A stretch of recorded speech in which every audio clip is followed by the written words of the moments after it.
In this video, we uncover what happened to the 5 last footage of people eaten alive by bears. From a schoolteacher's quest for the perfect photograph met a sloth bear's fury to a couple's naivety of wanting to domesticate a polar bear. But our first story begins on the salmon streams of Alaskan bear country, where a father's dismissal of posted warnings would unfold into tragedy. It was August 7th, 2015, and the late afternoon sun cast long shadows across the shallow creek near Valdez, Alaska, where Harlan Jove was in water, teaching his youngest daughter how to cast a line. Harlan was a 42-year-old construction foreman from Anchorage. His co-workers knew him as steady and reliable, someone who arrived early and stayed late to ensure jobs were done right. He had 3 children, Mila, 8, Garrett, 10, and Devon, 12, and had planned this weekend trip for months, wanting to create lasting memories before school started. His own father had taken him fishing in these same waters decades earlier, and Harlan wanted to pass down that tradition. The trip was meant to be simple. Harlan had packed a modest cooler, a small tackle box filled with lures and hooks, and wore his faded orange jacket that had accompanied him on countless hunting and fishing expeditions. He had also brought a small GoPro camera, which he mounted on a flat rock near the water earlier that afternoon, to record the children's catches and their first successful casts. The creek ran clear and shallow between spruce-lined banks, its water sparkling over smooth stones where salmon struggled upstream during their late summer run.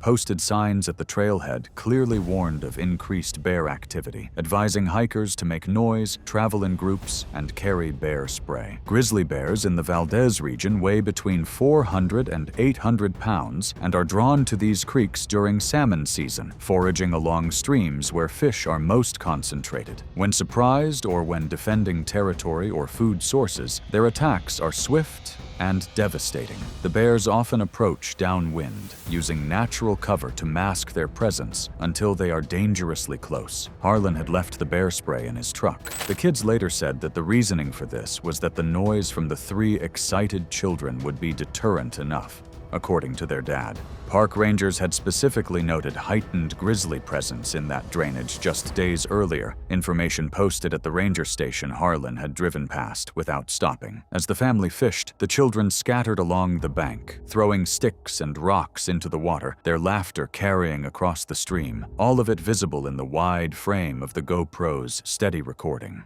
Harlan bent over to untangle a fishing line that had snagged on submerged branches, stepping closer to dense brush that crowded the water's edge. A low growl rumbled from the tree line, barely audible over the stream's gurgling. The eldest said that Harlan glanced up briefly, saw movement in the shadows, but dismissed it as likely a moose or caribou. He turned back to the tangled line. The children continued throwing rocks upstream, unaware that their activity was disturbing a large female grizzly that had been feeding on a salmon carcass just beyond the bend. The bear was likely surprised by Harlan's close approach to her feeding site, and she moved slowly through the underbrush, using the wind and terrain to approach undetected, first appearing at the edge of the GoPro's frame as a shifting shadow in the background. Harlan remained focused on the water, scooping at a small salmon with his hands, while his children called encouragement from the bank. The bear emerged from the tree line 30 yards away, her approach partially visible as she crossed into the camera's field of view. The grizzly covered the distance in seconds, her paws hitting the water in explosive splashes. Harlan turned just as she collided with him, her momentum driving him backward into the creek. Her claws raked across his torso, shredding the orange jacket and the flesh beneath in 4 parallel gashes. The impact knocked the air from his lungs. His children began screaming immediately, frozen in place on the bank. The bear clamped onto Harlan's shoulder, biting through jacket, skin, and muscle to the bone. The children said she shook him violently, whipping his body through the shallow water as blood spread in thin clouds. He tried to crawl toward the bank, slipping on smooth stones, but the grizzly flipped him onto his back and slashed his chest and abdomen. His screams echoed off the canyon walls as she bit repeatedly at his neck and shoulder. Mila stood trembling at the water's edge as the GoPro continued recording. the bear's head blocking parts of the view. Within minutes, the bear dragged Harlan's limp body onto the bank, leaving a dark trail across gravel and moss. The attack lasted under 3 minutes. After subduing him, she released the body and retreated into the brush. A hiker downstream heard the children's screams and tried calling authorities, but poor reception delayed contact. He reached the scene, moved the children away, and kept trying until help arrived about 40 minutes later. Harlan was pronounced dead at the scene from blood loss and trauma. The grizzly was tracked by wildlife officers, but ultimately not destroyed, as officials determined she had acted defensively in response to the family's proximity to her feeding area. The creek was temporarily closed to recreational use. One father's screams had barely faded in an Alaskan streambed before a schoolteacher in India triggered his camera and a sloth bear's charge. It was December 2nd, 2018, the morning air crisp and cool as 3 men entered the dense woodlands of Kanha National Park in Madhya Pradesh, India. Devraj Sinha was a 29-year-old schoolteacher from Raipur. He taught biology at a private secondary school, where students remembered him as passionate. His photography had been featured in 2 regional magazines, and he was obsessed with the idea of getting published nationally. His colleagues said that this trip to Kanha was meant to produce portfolio-worthy shots of untouched forest interiors. Devraj had convinced 2 friends, Nikhil and Arjun, to join him for the weekend trek. He carried a Canon DSLR, a carbon fiber tripod, and minimal supplies, prioritizing equipment over safety gear. He had also clipped a small action camera to the tripod for time-lapse recording. His reputation for rule bending was well established. He had once climbed a restricted cliff face near Pachmarhi and had been escorted out of a wildlife reserve in Chhattisgarh for crossing barriers. His friends followed reluctantly that morning, trusting his confidence even as they expressed concerns about straying from the designated paths. The forest was a cathedral of teak and sal trees, their massive trunks rising into a canopy that blocked most sunlight, leaving the undergrowth dim and damp. Sloth bears inhabit these central Indian forests, which are highly territorial omnivores. Unlike their more predictable cousins, sloth bears are known for extremely aggressive behavior when surprised. Sloth bears have a powerful sense of smell, but relatively poor eyesight and hearing, so surprise encounters are common unless people make noise. The group passed 3 clearly posted warning signs within the first hour, each showing bears and advising visitors to stay on trails, travel in groups, and make noise. A ranger at the entrance had warned of increased bear activity in the northern sections, but friends said Devraj wanted the untouched wilderness aesthetic. Crossing a shallow stream, Devraj spotted a canopy opening and dropped to one knee to adjust his tripod, while Nikhil and Arjun lingered by bamboo. Fresh claw marks and disturbed earth suggested recent bear activity, but Devraj focused on his viewfinder.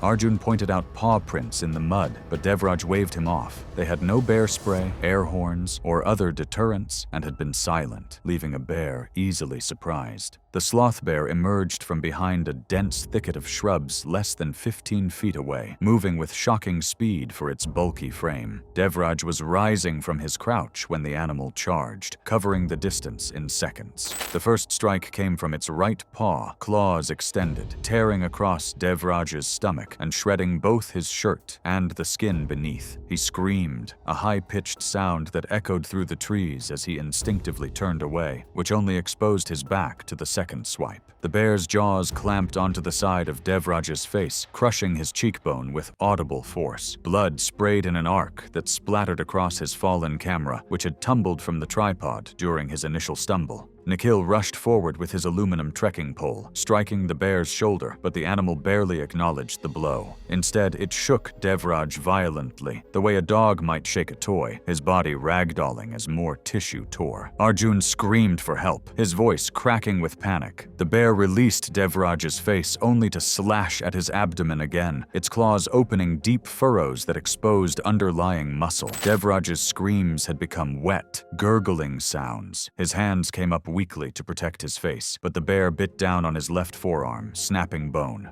The animal's huffing breaths were interspersed with guttural sounds that seemed almost mechanical. Nikhil and Arjun, both now backing away in terror, watched as the bear lifted Devraj partially off the ground by his shoulders, then slammed him against a thick tree trunk. The impact was sickeningly loud. The bear continued its assault for what witnesses later estimated as 3 to 4 minutes, though both men admitted time became impossible to track. Devraj had stopped moving after approximately 90 seconds, but the bear continued, driven by territorial aggression rather than predatory hunger. Finally, the bear retreated into the undergrowth, dragging portions of Devraj's torn clothing with it. The forest returned to silence, except for Arjun's hyperventilating and the drip of blood from leaves overhead. One of Devraj's small action cameras had continued recording from the tripod. The memory card preserved several smeared frames and a portion of audio. Nikhil used his mobile phone to call park authorities. The nearest ranger post was a remote outstation.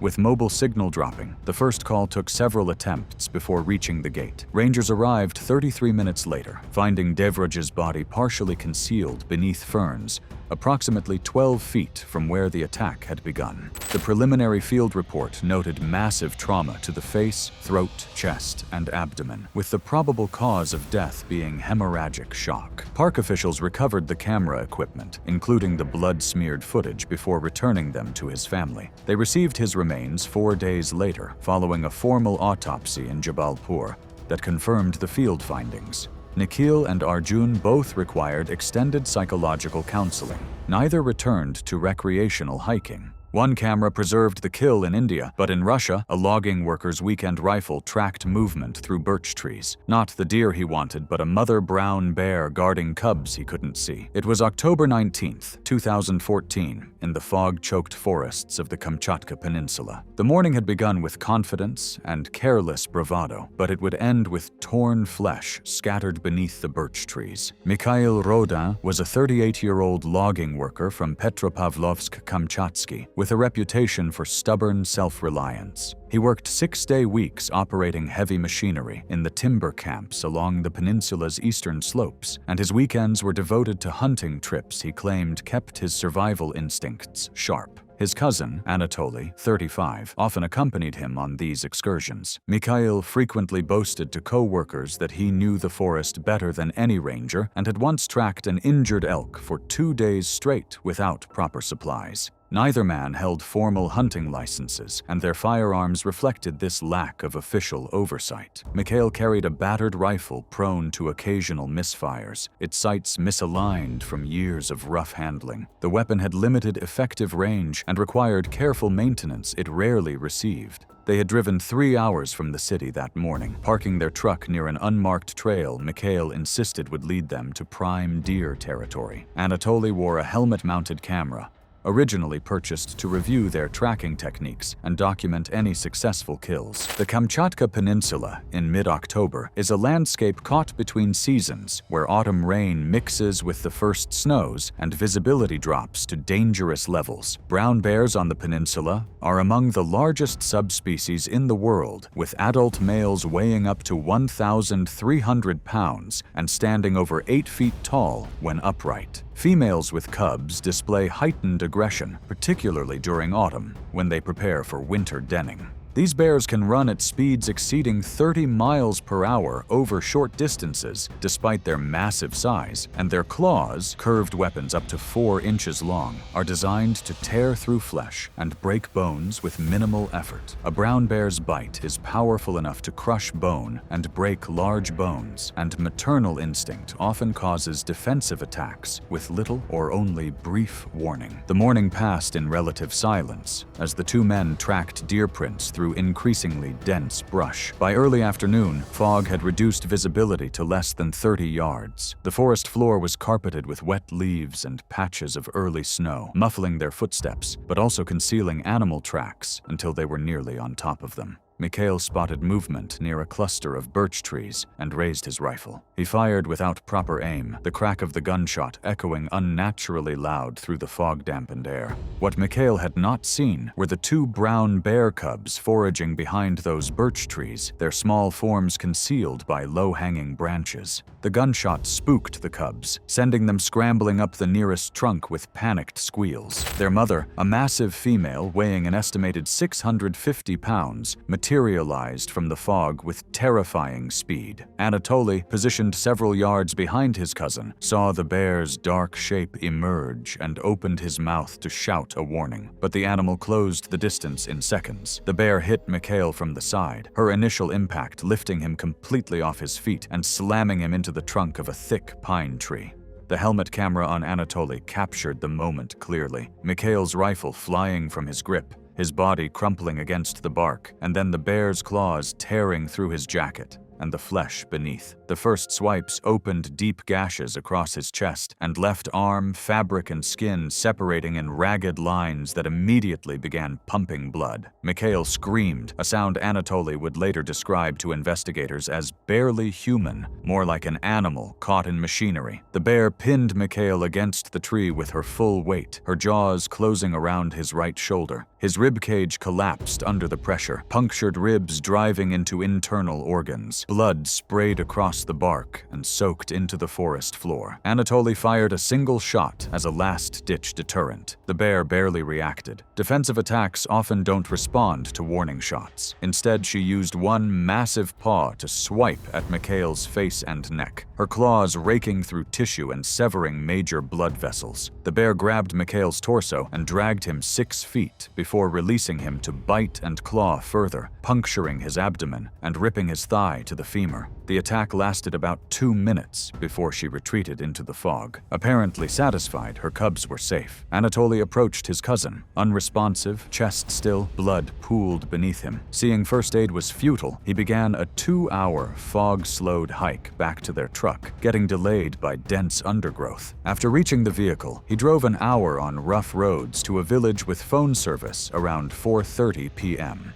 He contacted local authorities, who dispatched a recovery team. They reached the site just before full darkness. They found Mikhail's body where Anatoly had described, already beginning to stiffen in the cold. The forensic examination conducted at the village morgue documented the cause of death as exsanguination and traumatic shock, secondary to bear attack. The incident received minimal media coverage beyond a brief mention in a regional hunting safety bulletin. Local authorities reinforced existing regulations requiring proper licensing and bear safety protocols, though enforcement remained sporadic in remote areas. Anatoly turned over his helmet camera footage to investigators, but requested it not be made public. But clips of it seemed to have leaked. While Mikhail was dragged through Kamchatka fog by a bear protecting her cubs, a cherry orchard farmer in Nagano was busy training his own executioner with handfuls of feed. It was May 12, 2017. The morning air in the hills outside Nagano carried the sweet scent of cherry blossoms. Takumi Endo, a 56-year-old cherry orchard farmer, known throughout the valley for his meticulous pruning techniques and stubborn independence, had spent the last 3 months making a decision that would cost him his life. Takumi had inherited the orchard from his father 20 years earlier and had built a modest but respected operation, supplying cherries to local markets and a small winery in the prefecture. His neighbors described him as hard-working but reckless, a man who took shortcuts when he believed the conventional wisdom was too expensive or time-consuming. When bears began appearing near his property that spring, drawn by the early fruit set and the scent of compost, Takumi had rejected the standard advice from agricultural extension officers. Installing multi-strand electric fencing was recommended, but he instead bought a cheap single-wire improvised fence that delivered intermittent shock and failed to stop repeated visits. Instead, he began leaving feed at the edge of his property, reasoning that if he gave the bears an easier meal, they would leave his cherry trees alone. Trail camera footage over the preceding weeks confirmed repeated bear visits, but Takumi interpreted them as manageable. His wife had moved to Osaka the previous winter to care for her elderly mother, leaving Takumi alone on the farm for months at a time. He carried his smartphone everywhere, using it to photograph bear tracks and scat to monitor their movements, convinced he was managing the situation scientifically. Japanese black bears, though smaller than their North American cousins, typically weighing, can scale fences with ease, tear apart wooden structures, and run at speeds approaching 30 miles per hour over short distances. Most critically, bears that become food-conditioned lose their natural wariness of humans. Studies consistently show that once bears associate humans with easy meals, they become increasingly bold, entering buildings, greenhouses, houses, and even homes in search of food. That morning, Takumi had disconnected the electric fence he had installed. Neighbors said he often complained that it interfered with his feeding routine and had given him a shock when he'd brushed against it while carrying feed bags. Neighbors saw him walking through the rows of blossoming trees toward the greenhouse where he stored equipment, and recently where he'd been leaving food for the bears in a misguided attempt to contain their presence. Takumi was seen scattering feed pellets across the greenhouse floor, the same pelleted food he used for the few chickens he kept. A security camera installed in his property caught him checking his phone when he heard it, a low snort from somewhere behind the greenhouse. The sound should have stopped him cold, but Takumi merely glanced up before returning his attention to his screen. The assumption made by investigators was that he'd heard bears before. They always retreated when he made noise or moved towards them. What he didn't see was the bear approaching from the opposite direction, moving with surprising silence through the gap where the intermittent fence had failed. Fresh tracks were visible in the soft soil near the greenhouse entrance, but Takumi's back was to the door, his focus still on the phone. The attack began without warning or buildup. The greenhouse door, left partially open, suddenly swung wide as a Japanese black bear, later estimated at roughly 200 pounds, lunged through the opening. The security footage featured the animal moving with explosive speed. Takumi managed a single, strangled scream before the bear's first swipe connected with his upper back, the claws ripping through his jacket and the flesh beneath, creating deep lacerations that reached the muscle. The force of the blow knocked him forward into a wooden support beam. He likely lost consciousness at this point. The bear, now fully inside the enclosed space, did not immediately flee. Food-conditioned and no longer fearful of human structures, it approached Takumi's motionless form. Physical evidence told a brutal story. The bear clawed repeatedly at Takumi's torso and bit at his neck, its claws penetrating the abdominal wall and creating multiple lacerations across his chest and stomach. Each swipe left deep furrows in the flesh. Blood spread across the wooden floor in an expanding pool, soaking into the scattered feed pellets and mixing with the dirt tracked in from outside. The attack lasted approximately 4 minutes, consistent with a food-conditioned bear engaging in prolonged mauling.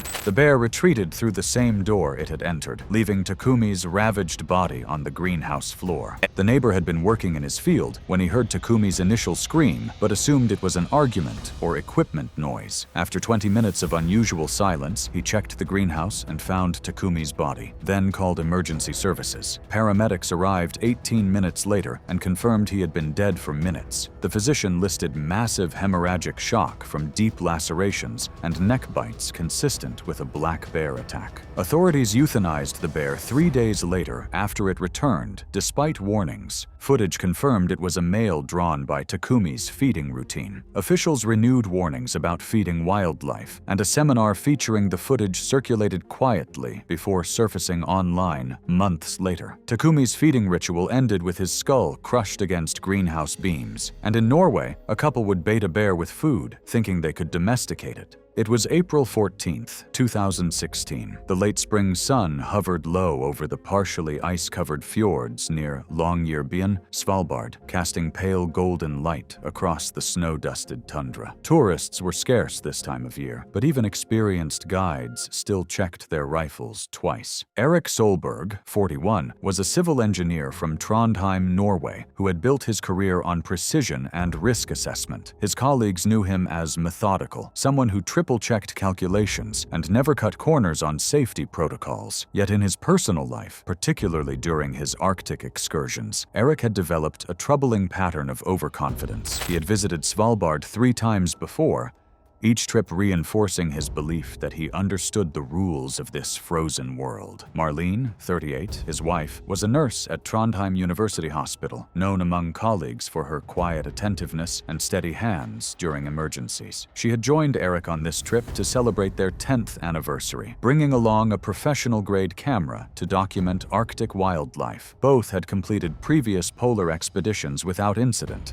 their confidence likely bolstered by the assumption that their luxury lodge, situated just 2 miles from Longyearbyen's main settlement, provided adequate separation from dangerous wildlife.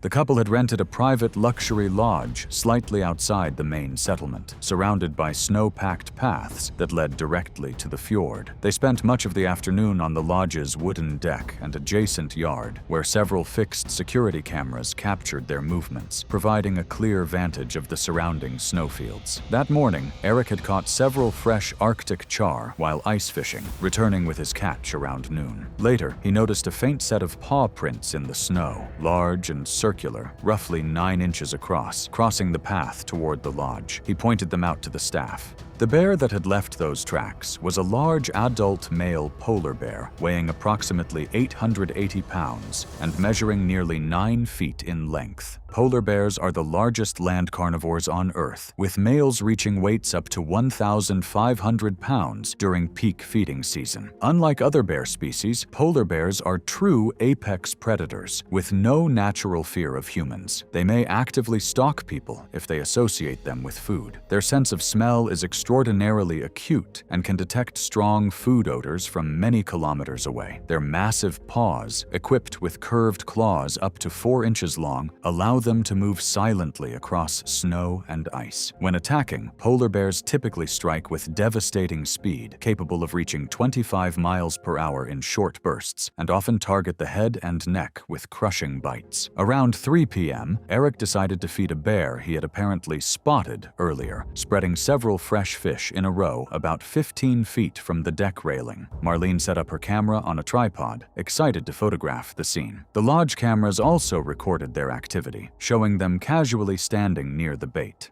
Eric laughed and told Marlene he thought he could domesticate the bear like some kind of tame Arctic fox. A security employee, Anders Vick, monitoring from a station 400 yards away, radioed urgently, warning them not to leave food outside. Minutes later, Vick called again, shouting that a large bear was approaching along the ridge. Eric crouched down, adjusting the fish, and turned his back completely to the danger. Marlene moved closer to the railing for a better angle. The lodge cameras captured the bear emerging suddenly from behind a snowbank just 30 yards away, moving silently toward the couple. The attack happened with shocking speed. The bear closed the distance in seconds, accelerating to full speed across the snow-covered ground. Eric had just begun to turn when the bear reached him. There was no roar, no warning growl, just explosive action. The bear's jaws clamped down on Eric's neck with tremendous force, causing massive, crushing trauma to the cervical area, severing major vessels and upper spinal structures, resulting in immediate collapse. His body went instantly limp as his arms splayed at unnatural angles. Marlene's scream was cut short. She raised the camera reflexively, either to capture the horror or shield herself. Witnesses later couldn't determine which. The bear released Eric's body and wheeled toward her with frightening agility for an animal its size. She tried to retreat, backing against the deck railing. The bear rose on its hind legs and delivered repeated heavy paw blows and crushing bites to her head and upper body, consistent with polar bear predatory feeding behavior. Her body crumpled. The bear dropped to all fours, seized Marlene's head, and shook violently. A polar bear killing behavior. Security witnesses reported repeated thuds. It then dragged Eric's body toward a snowbank, leaving dark crimson trails. The attack lasted under 90 seconds. Anders Vick radioed emergency teams, already on alert with rifles and snowmobiles. By then, the bear had retreated 200 yards, leaving the bodies partially covered in disturbed snow. The coroner ruled Eric died from crushing cervical trauma